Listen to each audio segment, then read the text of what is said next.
Hi everyone, welcome back to the Bong academy YouTube channel. আমি তোমাদের সৌমেন দা।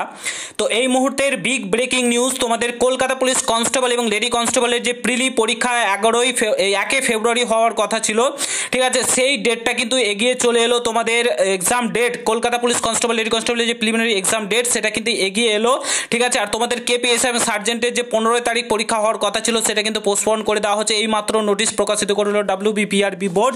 এই মুহূর্তের বিগ ব্রেকিং নিউজ, পুরো ভিডিওটা দেখো। চ্যানেলে নতুন হলে অতি অবশ্যই চ্যানেলটাকে সাবস্ক্রাইব করে পাশে থাকা বেল আইকনটাকে প্রেস করে দেবে। যখনই আমি নতুন ভিডিও আপলোড করব তার নোটিফিকেশন সর্বপ্রথম পেতে অতি অবশ্যই চ্যানেলটাকে সাবস্ক্রাইব করে দেবে।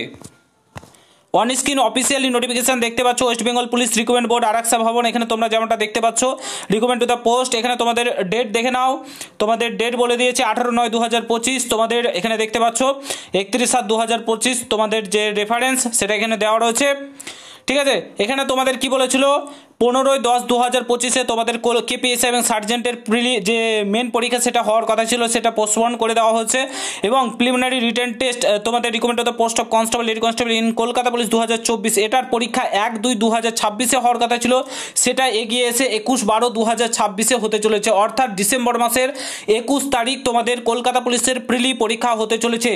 আবারও রিপিট করছি, কলকাতা পুলিশের প্রিলি পরীক্ষা 21/12/2025 হতে চলেছে, নাকি 1/2/2026। পরীক্ষাটা তোমাদের 1 মাস এগিয়ে এলো, ঠিক আছে, এগিয়ে চলে এলো।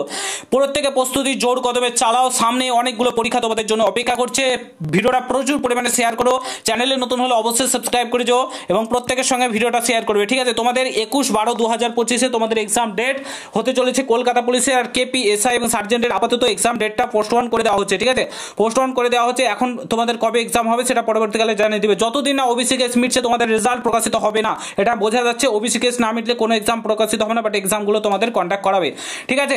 তো এই ছিল ভিডিও, ভালো লাগলে শেয়ার করে দেখা হচ্ছে নতুন ভিডিওর সাথে।